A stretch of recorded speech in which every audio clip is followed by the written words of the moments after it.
Start again. Ah. I'm not meant to do that.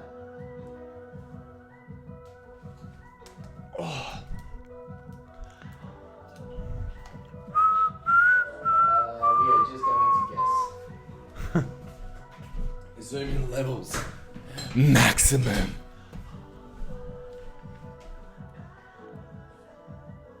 Let's go full screen. We never get to do that. No, we don't. Hi. How are you? It's nice to meet you guys. Let's pull this down a little bit. Let's get this in the right center spot. My smile looks winning from distance, not up close. Speaking of, why did you not get a haircut before you did your turn shoes? My what, sorry? Why did you get a haircut before you did your shoot yesterday? Because it's cold. Right. Well, I don't have the remote controller or a phone to turn the songs off. Where's, oh, wait. How do we stop it? No, I want just wait. I want to play this one out because it has like what I think is the funniest little outro.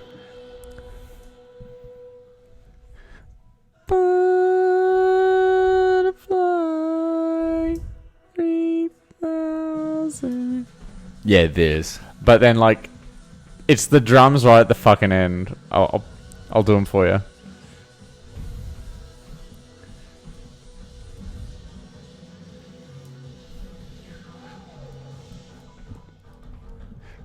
Now this part coming up. Ready? It's right at the very end of the album. I know. What? And it's so cool. Like, it's such a strange little uptick in energy to end an album. I know. Yeah, they didn't roll it off. I reckon they kind of roll it off, but yeah, it was an odd way compared to everyone fades out. They're just like, yeah, just a little bit of spark. Boom, boom, boom, boom, boom, with like a sort of a stomping sort of synth. Yeah. All right, it's off. Sweet. Oh, well, we need to talk about Thangs. Oh, the Thangs. So, did you like it? I think it's a strong contender for number one. Yeah, it's a pretty good album. I'm not gonna lie. It's up there with the with all of the KGLWs. I don't mean KGLW as the dual album. I just don't want to keep repeating King Gizzard, Lizard, Wizards. Yeah, I'm down with that. Confusing, but understandable. Yeah, this album, every time I listen to it, I was like, this is getting better and better. I know. It's just a nice, smooth flow. There's nothing... But it's catchy as fuck as well, right? Yeah. I got happiness inside my pocket. It cost me $25. Maybe we could go hobbies. I was like, I know exactly what's in his pocket. You must have had fun looking at the lyrics. I can see the word list right there. I haven't even looked up these words. No. Okay, let's go through and see if I can do it. Chrysalis. So that's the thing that the caterpillar goes into before becoming a butterfly. Yeah. So the whole theme of the album is metamorphosis. I get that. I thought it, when it being a cocoon, and yes, it's made out of silk. I didn't exactly know the correct term, but that's cool. I knew it was something along that line. I didn't know exactly what it is. So it's these words. Oh, yeah. What's that? That's German, isn't it? None are Chinese. So that's in Shanghai. Yeah. It's like... So I don't know the origins of the word specifically. It might be a region or it might be something, but it's usually associated in Western culture as Szechuan sauce. Okay. So it's like a real nice sauce. It was memified by Rick and Morty in one of their episodes famously, where he does all the shit that he does just so he could go back in time to 1999 for the Mulan McDonald's promo Szechuan sauce, right? That's right. What's the next one? Cold-blooded. I just didn't know that butterflies were cold-blooded. Yeah, I guess it makes sense. They're an insect. Like anything that's like a lizard or like an insect is cold-blooded. Oh, I just don't think about it. Yeah, you're right. Like, yeah, I wouldn't have ever thought about it. Paradigm. Yep. Oh, wait. I know exactly what a paradigm. I have an idea. It's almost like a multiverse universe sort of. It's like a worldview is the easiest way to describe it. It's like you might have a set way about how you think about things. So like if you have a paradigm shift, maybe you encounter some information that makes you go, oh, maybe my worldview isn't good. Maybe I should modify it. Is that like an epiphany? Yeah, that would be, you would have an epiphany to have a paradigm shift. That would make sense, yeah. Ephemeral, I just didn't know exactly what it was, but I know it is something to do with endorphins enhancing drugs. Yeah, ephemeral is, it's meant to be almost like spiritual without being spiritual. So I guess it sort of flirts with that. Yep, cool. What's the next one? Hedonism. Yeah. So that's in Catching Smoke. Yeah. So hedonism is the state of pure indulgence, to act in a way that is indulgent. Yep. Epitaph. So epitaph is what you the best way to describe it is what's inscribed on your gravestone when you die. That's your epitaph. Oh, fuck's sake. So epi, so being after, and taph, I guess, has something to do with epi death. Means after. Yeah.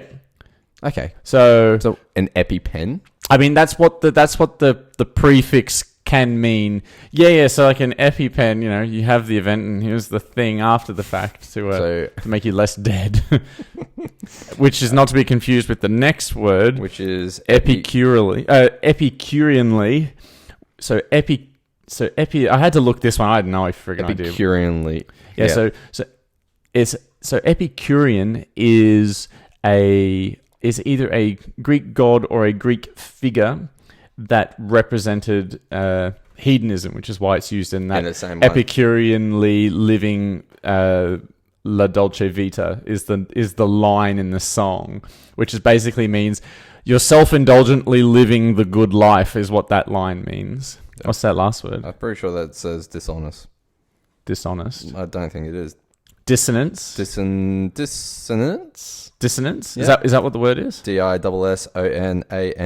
Yeah, so dissonance. So the best way to think about it might be, I think something, you might think something a little bit different, and the difference between our opinions might be a dissonance, It's like close. We vibrate close, but you can tell that we don't vibrate quite the same. Yep. Okay. So you're almost there, but you're still not on the same page. Yeah. So I mean, generally, when you're talking about dissonance, though, you're talking about it in a more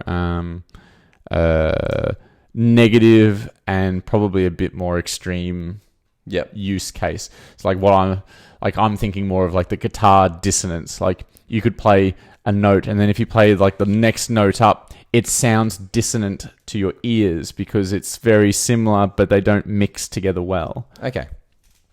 Fair enough. There was a lot of I had to look up, especially that Epicureanly. I'm like, what the fuck is that? Well, we're going to make this a regular segue of Matt teaches Bryn's words. Well, I mean, most albums shouldn't have that many words. My vocabulary is very minimal. No, but like no one's using those words in conversation. No. Like the only word there, paradigm, might be the only word that gets used in any sort of regularity in pop media. Everything else, nah.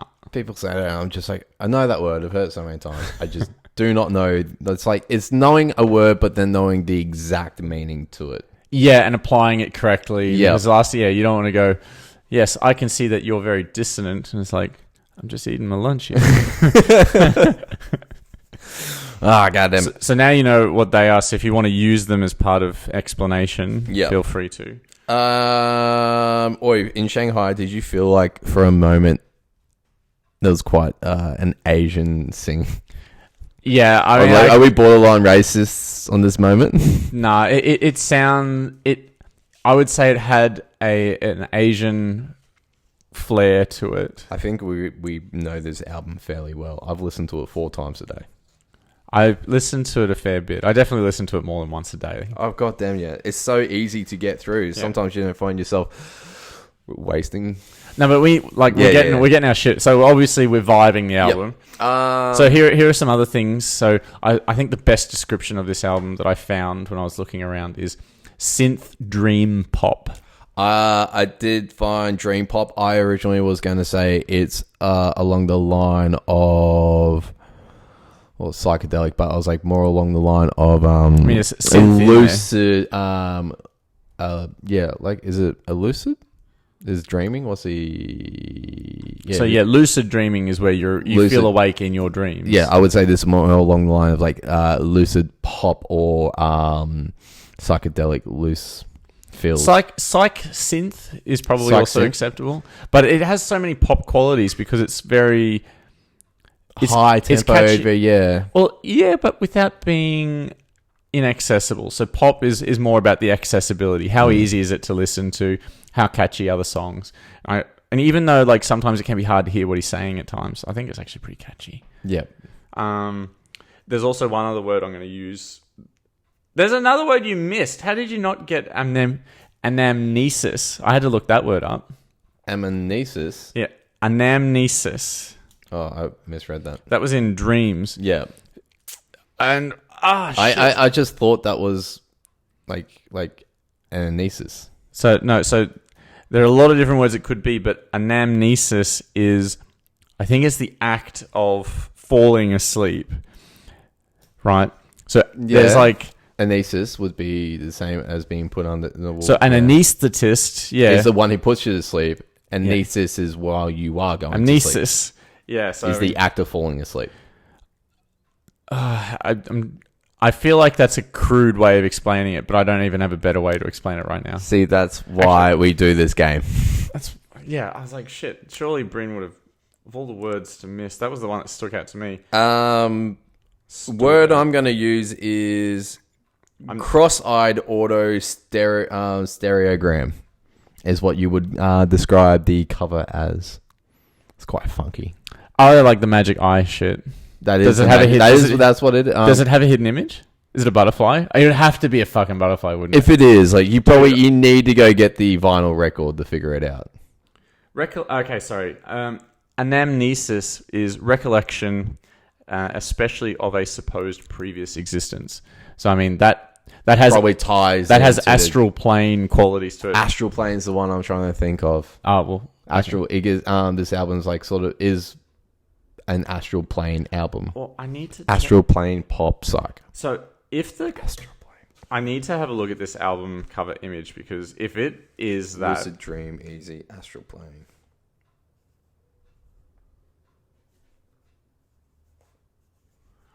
Can I get a full screen? Yours I go into is like this is very lucid dreaming, drums keeping with the same rhythm. Actually, the drums were surprisingly just doing the same thing a lot, and then it would just do this. It's always the run. It's hard to explain this album because there's so much going on. Well, there's a lot of odd time signatures throughout. Yep. So I think the chorus of Catching Smoke is in 9/8. It has like it feels like 4/4 time, but then it's always this extra beat, and it's that pause before he goes into the next bit of the chorus. Another word I'm going to throw out and just sort of explain what it is: polyrhythm. Yes. So you know the part where he's like catching smoke. Catching smoke, yep. Catching smoke. In the back, the guitar is playing a different rhythm. So what you end up getting is you have two different rhythms played over the top of each other with different timings. But if you play them out long enough, they eventually come back to meet each other at the end of a bar later on. That's called a polyrhythm. So poly just means more than one. So there are two rhythms playing, and that I think is the clearest example of them doing that. But they do it like all throughout the album. There's like a lot of instances of polyrhythm. And this isn't microtonal. Except for they're using the microtonal guitar. There's no microtonal. They might be using it, but they haven't. There's no microtonal notes. Not a single one. What? Show me any microtonal. There's no microtonal notes in this at all. Okay, well that probably explains why I wasn't shivering. Because I'm like, the guitar pops up and I'm like, is that a microtonal guitar? Because it sounds like those, to me, was off keys and like the keys between, notes between notes because they just weren't normal. There was definitely a lot of not normal, and there's a lot of like funky sounds. Like there's a couple of times where it felt like the synth was doing an odd thing. Like think the main riff from like Blue Morpho at the start where it's like blim blim blim blink, blink, blink, and sometimes the synth has that like real weird quality to it. All right. Oh, that's when it's got the drum kick gets into that bump, bump, bump. You were doing dreams just then. I've been looking at Blue Morphos. Oh, but the noise you were making was like, yeah, that's Blue Morphos. No, that's where. I only wanna wake up in my dream. Yeah, sure. I thought that's towards the end. It morphs into. It does, but the Morph, shitty thing is they also have that riff halfway through dreams because you have to. But they use no that idea. to morph into Blue Morphs. Yeah, that's why. Because that's the start. Interior People probably going to be my favorite. I think Catching Smoke's my favorite, but I think like Interior People. Both of them are just together are great. Yeah, absolutely great. I mean, clean lyrics. Even with the Interior People is just it's a good lyrics. It's the a fun bassline's story. fucking sick too. Yeah, the bassline is awesome. So the Mexican standoff, like halfway towards the end, I was like, I pictured this. Oh, I pictured this because they're gonna do a video for each song. Yeah, this. All I imagine in my head is like that minute towards the end where the guitar it sort of goes into this bass sort of run. It's like a standoff, and then it just turns into like interior. It's like a fucking dance. It's not really a fight. And all in my head, all I can think is a Peanut style cartoon with Snoopy dancing on top of his house. Yeah. Shanghai is literally a song about them getting drunk in Shanghai. Oh, sick. That is I what have it no is. idea what most of these songs are about. Okay. I can give you a real quick drive-by if you like. Yeah, well, Interior People is about the voices and your thoughts in your head. Yep. It's a COVID track. It also has the double meaning of you are stuck in your house. Yep. So that's what that is. Catching Smoke is sort of like... It is the hedonism song. Like every now and then you just need to let your hair out. That's what that song is in a nutshell. 2.02 Kill a Year is a track about the metamorphosis of the planet. It's a climate change song. Oh, so it's coming up. Beach Boys. The surf's coming because the water levels. I thought that may have been him. I'm like, that's a far stretch. Yeah. So Black Hot Soup is the universe. It's zooming the focus out. It is the universe. That's the Black Hot Soup. Which how do you know it was zoomed out to that?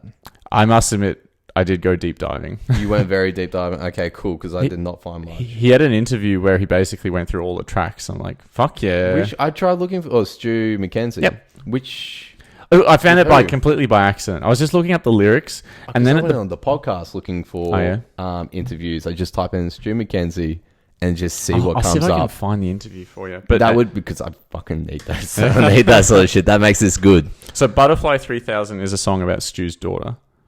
Okay. Basically about how he wants her to be happy and embrace the positive aspects of femininity. You know the word I'm trying to say. Femininity. That explains why that word was in there. I'm like, yeah, because he's just had a kid. Yep. Climate change song. You love, he didn't want to end it on a dark note, which Black Hot Soup is kind of a dark. It has the most menacing part of the album. It is pretty creepy with Warp. And Blue Morpho is literally a song about just an otherworldly metamorphosis. They use the word Morpheus as well. I saw that. The Greek Morpheus god of is sleep. Is it? Yeah. I was thinking of Matrix. Yeah. I was like Morpheus whispering in my mind or in my ear. It was one of the lyrics. My dreams? I can't remember. Yeah, I can't remember either. Anyway, that's sort of a quick drive-by. It is a quick drive-by. Dreams is just about dreaming a dream. Oh, I want to wake up in my...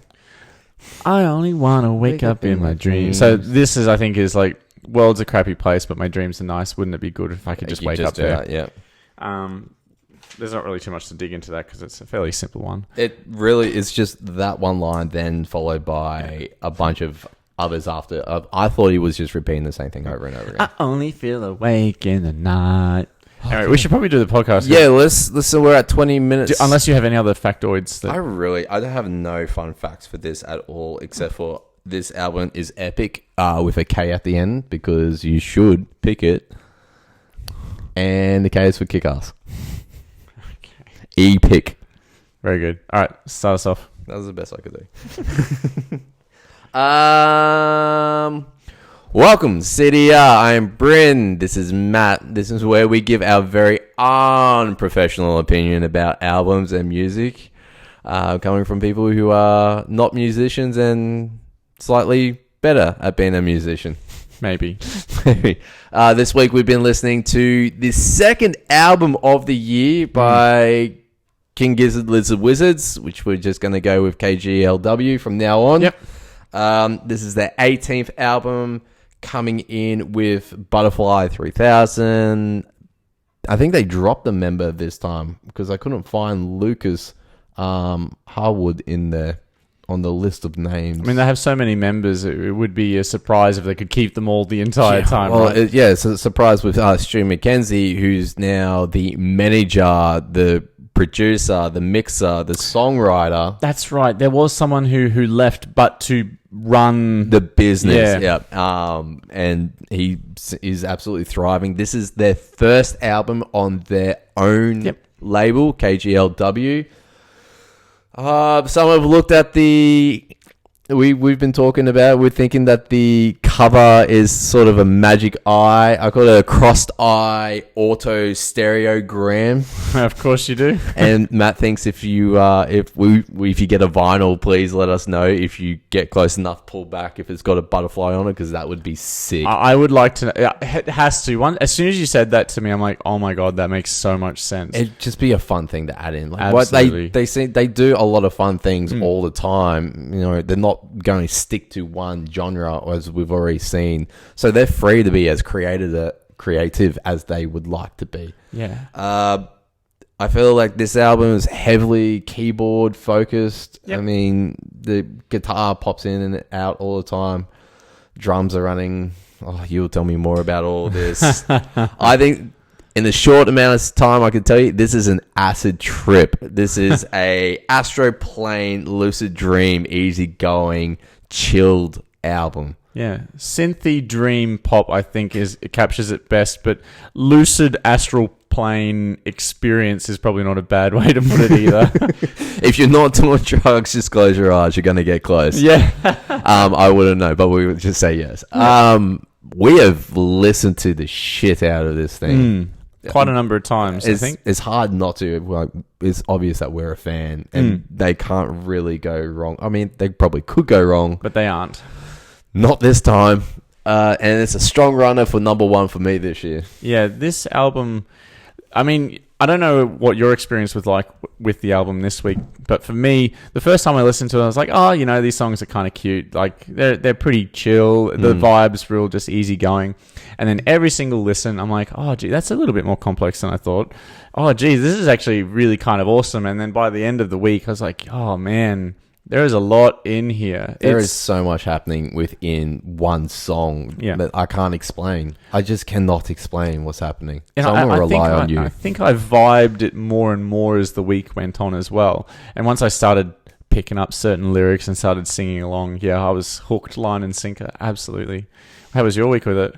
Great. Yeah. Fantastic. This is the easiest album. This was easier than Rise Against for sure.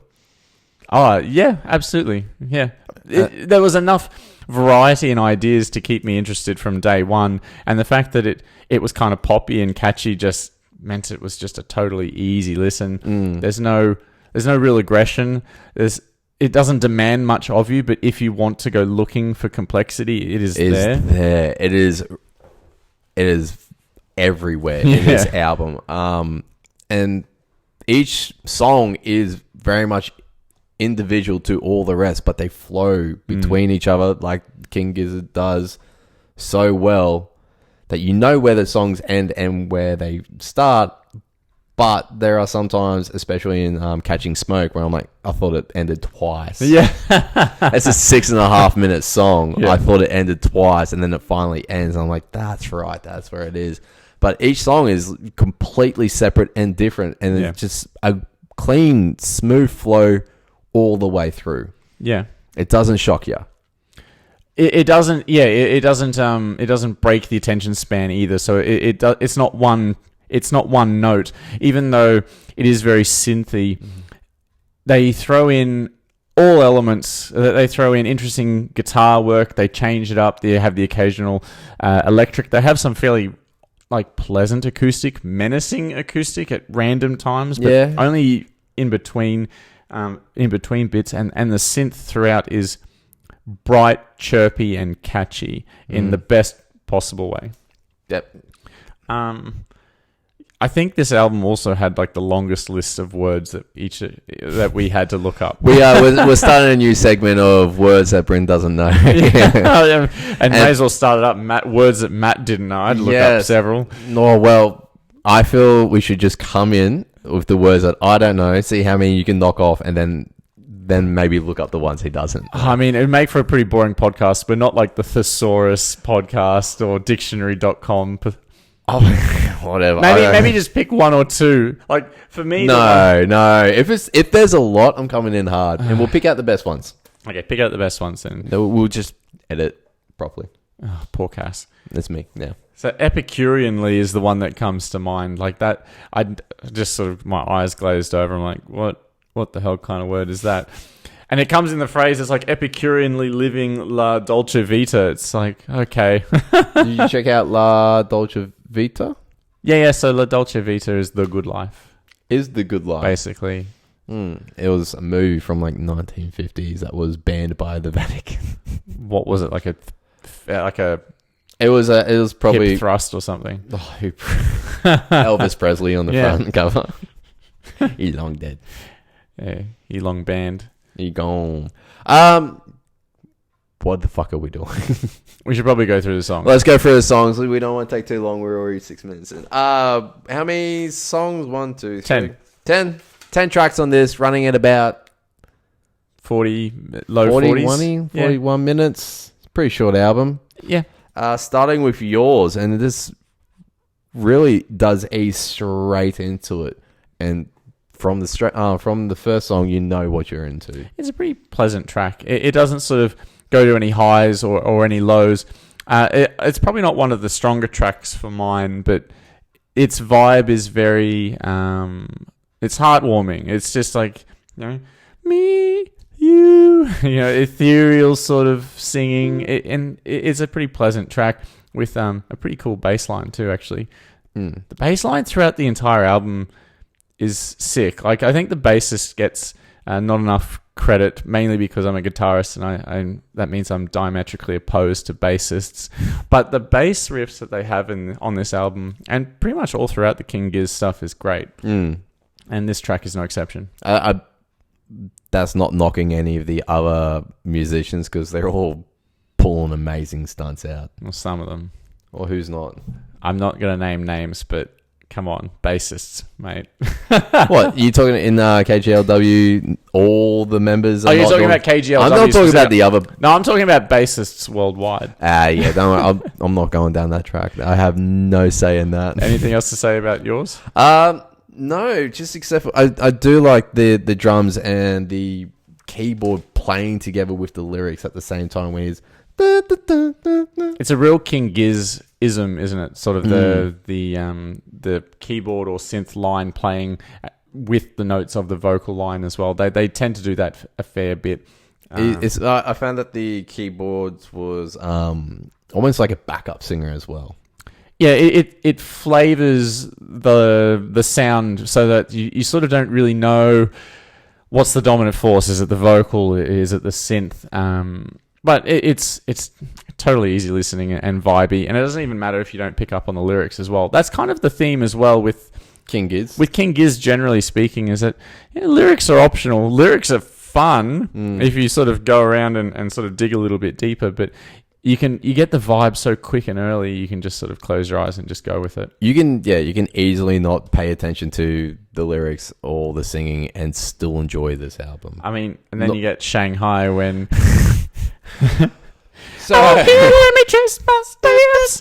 it gets a little bit racial. I was like, Shanghai, and then it sounds Asian. I mean, so just to preface what the song is, from what I can gather, it's a song about Stu or some members of the band having way too much fun for one night in Shanghai, having too much, Cheswan. Oh, I can't even pronounce the damn word properly. They had way too much to drink, and they've obviously written a song about the metamorphic experience one might have on a drunk night such as that. Yep. When you enjoy yourself way too much. Yes. I found it, just a little off-putting with his high-pitched singing. Was that intentional for being Shanghai, and the flute added in as well? And halfway through, it gets real animated. I find the song to be very animated. I really like the main synth line, the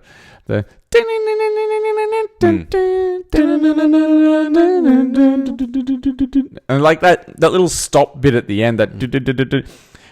The other thing that King Giz do almost religiously is 4/4. What the fuck's 4/4? Let's throw that out. We'll just play in whatever time signature we like. We need an extra beat there. Just chuck an extra beat in. Who cares?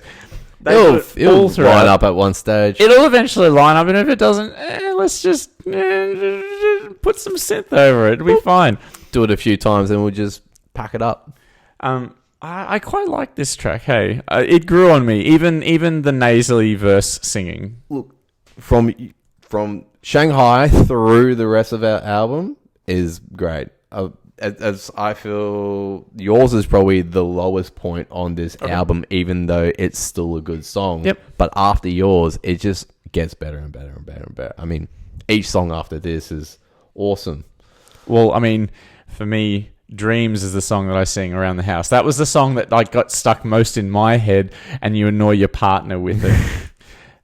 You just go up to Tony. I only want to wake up in my dreams. You just can't help but smile when you do it, and you can't help but sing it all the time. And I'd just be walking around the house singing it, and she's like, "Why the hell are you singing?" And I'll play it. It's so catchy. And then she does. It is a super catchy. This is probably the catchiest song out of the whole lot. I mean, it's easy when they repeat one line every second line. Yeah. Yeah, absolutely. And this song probably suffers from a lack of ideas, but I did read into it, and Blue Morpho, the next track, they were never meant to be two separate tracks. They were meant to be one track with the riff for Blue Morpho like the outro. It was meant to be the outro for Dreams. And then apparently the band members were up in arms going, no, this is a new thing. We need to expand on this. So I think maybe Dreams lost a little bit of that, but it gave it to Blue Morpho. Well done. Yeah. Good choice. Yeah, I completely agree.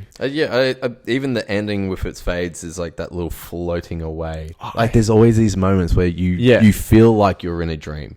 They have just this wind blowing or some sort of heavy echo. Yeah, and it just does feel like you're moving from one part of a dream into another part, or even just flying around in your own magical little world. I find this one a little bit positive, and musically feeling positive and motivating in Dreams. Well, most of the album is, and this is sort of the strange thing too, is that by and large, this is a happy album. Like, yes. It is. It's happy. And my partner would say, "Oh, but you hate happy music. Where's the teeth?" You might say that to me. Where's the teeth? That. And it's like, it doesn't need to have teeth if it's just interesting. Music can be happy. It just has to be interesting. Give me something that I can grab onto. And this album has it in spades. I really like Blue Morpho's vibe, hey? Yep. Like, it really feels like you're in the astral plane. It takes a little dark turn at the start, I thought. Or the riff is a bit foreboding, and his singing doesn't really lighten the mood, because it's really high. He sings high and whispers his high, singing into your ear holes. This is the part where you can just kind of blur away from the lyrics. Well, you could also probably take what I just did out of context and have a lot of fun with that too. Yep. It also had a word that I had to look up, that anamnesis, which is basically like remembering past lives. And I'm just, really getting the vibe of astral plane. Like, you're one with the universe is you, there's no difference. It's like, and that's where you start to get that faux acid trip that you're talking about. I mean, this one does kind of almost bring you back to a center in Morphous, because it does go low with the deep notes, and the drums just stop doing this crazy little stuff and just goes to the basic boom, boom, boom, boom.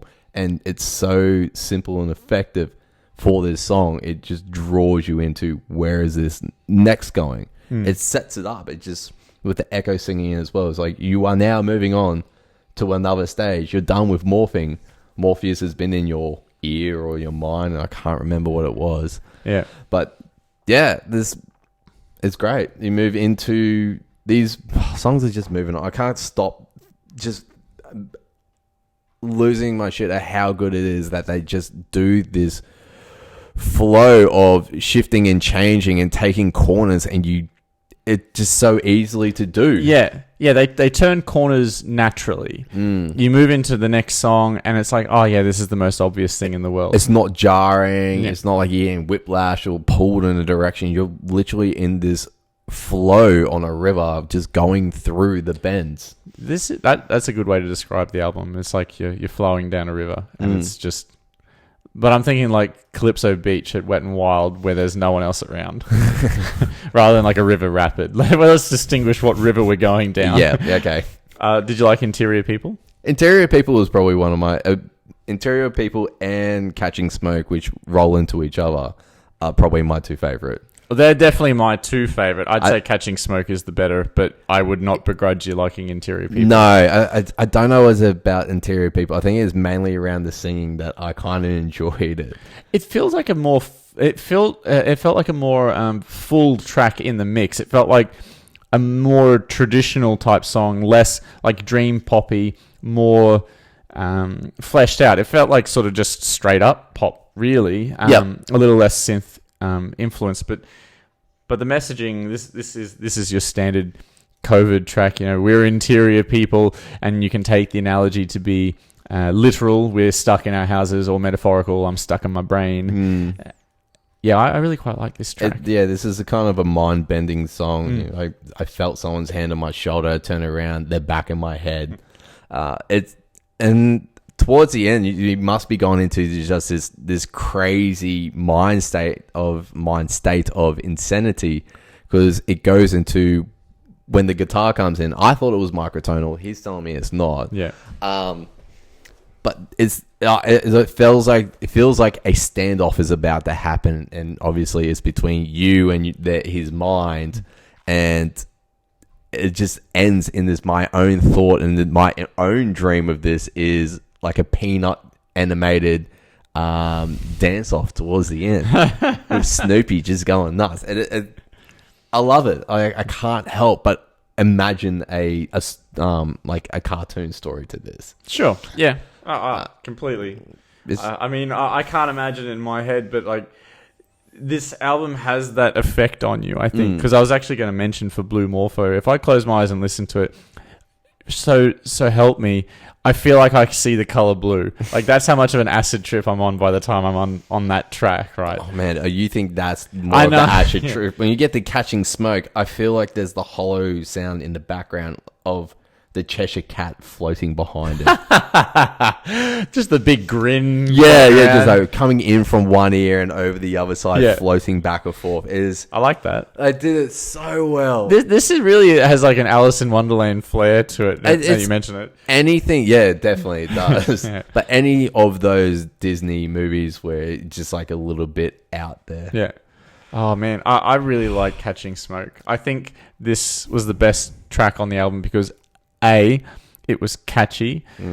B, the lyrics talk about self-indulgence. That's the entire song in a nutshell. And there's something liberating about every now and then just letting your hair out, not that we have any, and enjoying the moment. Like the second verse is, give me 5. That's all I need to put on my epitaph, you know? Just, I want to be the hero for one day. Let me be the hero. We're going to the Oval Office because in this story, I'm the motherfucking president, right? And then, like, the next line is, I got happiness inside my pocket. And it's like, oh, what kind of happiness do you have? It cost me $25. It's like, that kind of happiness. Do you maybe want to go Harvey's? So this song also, and the last point I would make is that this song is also very musically interesting. So this song, I think, is the best exponent of polyrhythm. So King Giz love to pull out their tricks. And aside from the fact that they have odd timing signatures in the chorus, they have this part at the end of the second chorus and again at the end of the final chorus, which is a bit of a polyrhythm. They have the catching smoke vocal line over the top of a chugging palm muted guitar that aren't in the same rhythm. They're two different rhythms, right? And they marry up at the end. And the first time I listened to it, I was like, whoa, I'm sort of having a bit of trouble latching onto it. But now it just feels natural in its unnatural state. It's totally interesting. It doesn't torpedo the project either.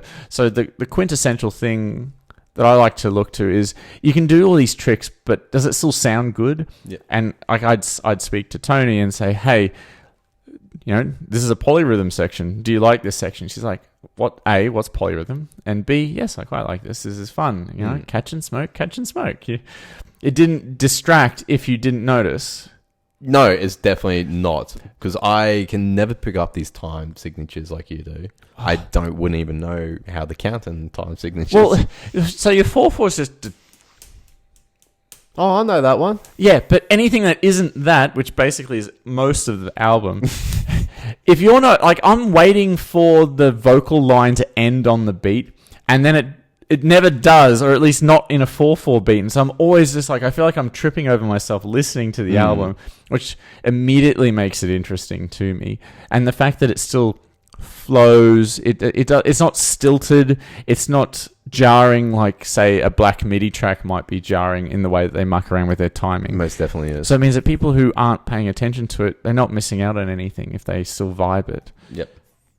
Man, I've gushed about that track for a while. Well, I'm glad you said chugging guitar, because that's the most musically professional word I could come up with. I mean, the drums are awesome in this, and for some reason, there's that real high sort of that they do with the keyboard for this that felt more Shanghai. yeah, like towards the end, they sort of they pollinate the song with like these little higher chirpy synths. Yeah, I know what you're talking about. Yeah.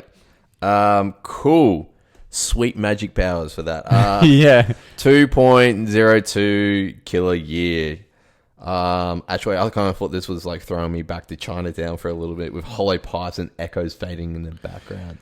Xylophone was... I think it's got to be a xylophone, just how they were doing these hollow pipe sounds. I mean, I must admit, I just assumed it was all synth. Once a synth, always a synth. It is sort of the best guess. It is a nice tonality, and now that you mention it, I didn't even really consider it, but it is a more... it does have like a xylophone quality to it, the little intro riff, that... Boom, boom, boom, boom, boom. Actually, it's more xylophone like halfway through it. You can hear it. That part, I can't figure it. Like, I can't even picture what kind of instrument would be doing that. Say, like, water dropping onto something, creating this epic amount of sound. Yeah, it must be synth play, but like their sound design is excellent for most of the album. To be perfectly honest. But the thing that sells me on this track is the very first line. It's coming up, Beach Boys. Yes. I just thought, oh wow, what a strange lyric, and it's not until you sort of dig in. Yeah. Love the woos, obviously. There's so many. They're so good at it. Yes. I didn't realize how many there were. Once I listened to the album the first time through, I'm like, oh, there's only like one woo. And then I listened back, I'm like, oh no, there's like so heaps. many. There's a couple in the first song. I know. And I kept getting the woo wrong at the wrong position. I'm like, it's right here. Actually, no, they're going to go for another 8 beats. Well, that might also be a function of their weird time signatures as well. That would be exactly true. But yeah, this is their climate change song, or the Earth undergoing a metamorphosis, which is the prevailing theme. This song's great. It has a really cool like breakdowny bit where the track almost picks up a bit and the singing changes, and it has that real funky synth bass line rocking through. That's where I feel the xylophone is. Okay, where it picks up real quick. It's going back and forth, back and forth. I'll have to go back and listen to it again. Yeah, I'm probably wrong, but that's okay. I try my best. Yeah, that was their Greenpeace sort of save the world. Yeah, it's coming up, Beach Boys, because the water levels are rising. Everything will be a beach sooner or later. Is sort of the... Matt's gone for a deep dive in the in the Giz world. Not super deep, but deep enough to sort of get a flavour for what all the songs are all about. Black Hop Soup. Speaking of flavour, Yep. so this is the track zooming out, looking at the That's universe. where I got the flying around the fact that obviously he's just, completely pulling away from Earth and seeing the bigger picture. Seeing everything, existence itself. It's a black hot soup. Probably contrary to your opinion, I thought I keep saying black hops because of the friggin' brewery nearby. Black hot soup and the next track, You Love. I thought they were slightly weaker entries in the album listing for me. I still like them in much the same way you like yours, but I think these were weaker tracks. They still had things that I liked about them. Yeah. But I mean, they're coming off the back of the last 5 bangers, basically. Or 6 even. Killer Year was pretty high tempoed and a little bit more light and fluffy. Then you go into what it would be more of a dark, deep. Yeah. Well, I mean, if the idea of the song is way out in space. Well, also as deep as you can be while singing Black Hot Soup, Black Hot Soup. It's so deep and menacing. Black Hot Soup. I found it interesting in the guitars on this one. It's like you can hear him sliding up and down. That it's very raw. Yeah, I got a friend that would literally like shiver in ecstasy if he heard someone sliding his hand up and down an acoustic guitar as part of a track. That's a random point. That is a very random point. No, but it's one of those things that it just gets people like a cowbell for me. Oh, fuck you and your cowbells. Honestly, what's wrong with you? You need to have your head checked. This does have the most menacing part on the album towards the back end of this track. It sort of gets a bit almost like it was an off-cut from their last album. This song is good. Yeah. Oh, you mean you're talking about the where it becomes a little more electric? The heavier part towards the end of the track. It is kind of odd because it does do this. I would suggest as like a warping sound effect of the echoes with the singing, and then going into for the first time really a really heavy sort of electric guitar, and I was so excited, but then it just stopped. Yeah, well, it's not meant to be a dark album. No, it's that light and fluffy. I was like, ooh, I thought this was like going to be a challenging trip now. I was like, oh shit, and then it just stopped. So went to Your Love. So just as a point of note, that track was originally intended to be the final track on the album, but they decided against it because they didn't want to have the cop-out ending be dark and menacing. They're like, every other album's dark and menacing at the end. This album is about metamorphosis and generally has a positive spin. It'd be hard to have a dark ending when the album is called Butterfly 3000. Right? Yeah, you couldn't have said it so better. far it's been so happy all up until that one spot. Yeah. And then we walk into Your Love. And I for some reason that first 10 or 9 seconds at the start could only think and feel Altered Beast for some reason. I mean, I don't quite hear it, but it has Giz flavors all through it, and so of course you might just be getting a whiff of Murder of the Universe for whatever reason. Must be. Yeah. But this gets real fluffy and light pretty quick. For me, I think the repetitiveness of Your Love is a bit overdrawn, but I really like when they're not singing Your Love, the vocal lines outside of it. There's a couple of like real ELO kind of feeling vocal lines that are interesting, but there's probably not a ton that I come back to this song for. But it is a chill vibe, and it's not like it's a bad track. No, but I'm glad it's not the ending track. Yes, agreed. Although I have trouble picking when this track becomes the ending track. It's just like now it's the ending track, and if you missed it, too bad. Yep, fair enough. Well, how long is the last track? BF3K.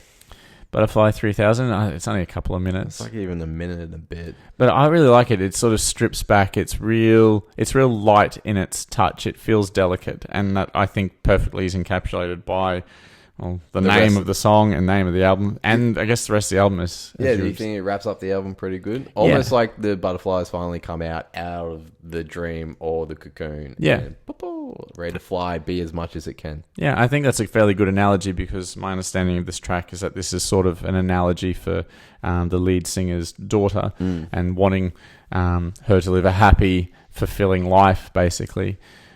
And yeah, I think that all ties in, the metamorphosis coming out of your chrysalis. Nothing more metamorphic than having a kid, as I'm sure you know, and I'm hoping to experience very soon. Yeah, what is it? 4 weeks? 4 weeks. Anyway, enough about that. Well, I think I'll just touch up on the last track. Sure. I found it is a great fit and a good ending, and I really enjoyed how the drums now became a heartbeat through it, and then the keyboards are taking off, almost like a mind is exploding with fascination and curiosity, as you will find out soon enough already. When you watch a child do things for the first time, is insane. Looking at a little scientist, but yeah, it's this is probably the first time I've heard a track that just fitted so well for the last one, where there is no doubt or debate that it could have gone anywhere else or that it would have been cut. Yeah, it rolled perfectly into this track and was the exclamation point on an album that was already very good. Yep. This whole album is great. I'd suggest it. Yeah, it's absolutely hard to suggest to which people I would tell them to. There's a lot of friends that I swear 9 out of 10 people, if I suggested, would come back and say, what the fuck? Yeah, especially if they came to music through the same avenues as we did. I mean, I came through punk and pop punk, right? Yeah. This album is something of a departure from that, but I think there is so much in there to enjoy. I might have a couple of friends that I could suggest it to, but yeah, there might be some that would just look at me funny. I think anyone that plays an instrument or who is really into the structure and complexity of music, they would be all over this. Yeah, I tend to agree. I'm so staggered that they can be releasing albums like this 4 months after releasing another album that I quite liked as well. Yeah.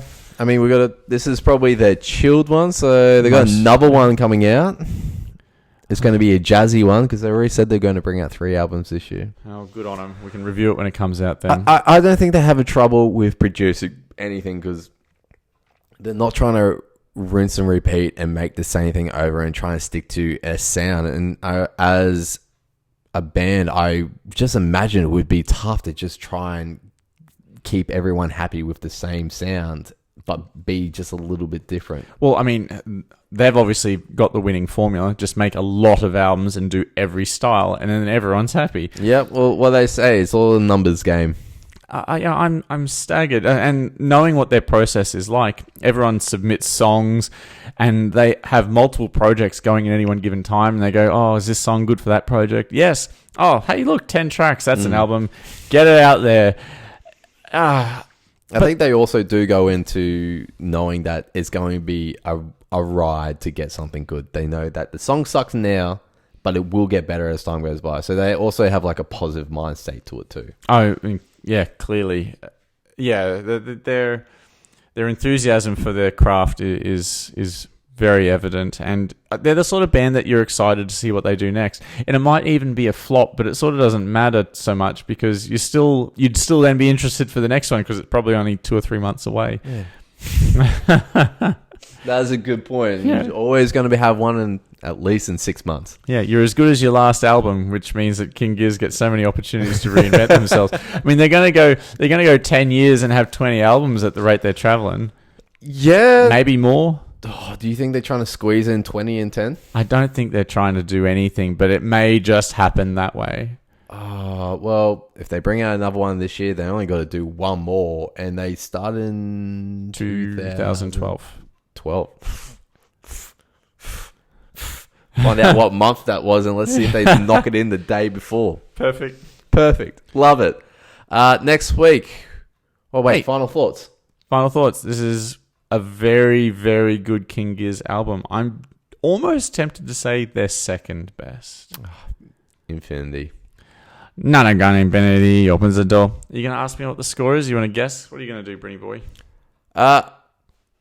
Matthew, I reckon you're going to give it probably somewhere between... Oh, it's got to be high. It's got to be high. 8. 8.5. Yeah, I'm umming and ahhing about what to give it. I think this album is very good. I'm going to give it an 8.5. It'd be hard to get a 10. I don't know how you would get a 10. I also... Yeah, well, I need to reserve the 10 for that perfect album. Like, this album is very good, but, you know, there are probably 3 tracks that I liked rather than will gush over. But, yeah, this album is very, very good. That being said, those songs are not aren't very skippable either. Nah, it feels weird because then you miss out on the transitions between the tracks. This is true. Yeah. Next What do we week, we are listening to Julia Stone. Okay, and what is the name of the album? I don't know, what is it? I forgot. You forgot. I actually did forget what it was. 60 Summers. Okay, next week, we are going to be listening to Julia Stone's 60 Summers. Okay. This is going to be an interesting ride. I've already listened to it today. Okay. And what? Oh, this is Angus and Julia Stone. Julia Stone fame, right? Yes. Okay. Aussies, we're back at it. Yeah, we seem to be doing another Aussie month at the rate we're traveling.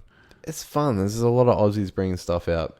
Anyway, we're getting way off topic. Tell us what you think about this album. Any fun facts? That's always welcomed by us. We love it. I also want to know if there's any Gizverse lore that I've missed in this album, because heaven knows they've probably hidden a Hentai Yumi comment or something in there that I've missed. Hentai Yumi. Oh, yeah, of course. Oh. No, it's Kentai Yumi. Hentai Yumi might be a mix of something bad. Anyway, I won't elaborate on that. Something that came out of World War II. Enjoy that. Later, guys. We've been here. Hentai Yumi. Whoops. They got an octopus in that one too. Yeah, several. Big black dildo tentacles. As long as there's a black samurai, I'm okay. You fuck that green girl and her 5 tits. Oh my god. Give her a big fuck for me. There's always the creepy guy who's got the long fingers. Definitely not me. Oh no. My fingers were mad, and these fingers are too small. They're made for getting little tiny. I have listened to the album as well, by the way. Yes. Obviously. It's a bit clubby. I mean, it's got the indie vibes, but like, I actually think it's a bit derivative, to be honest. Yeah, you know that there's a chord progression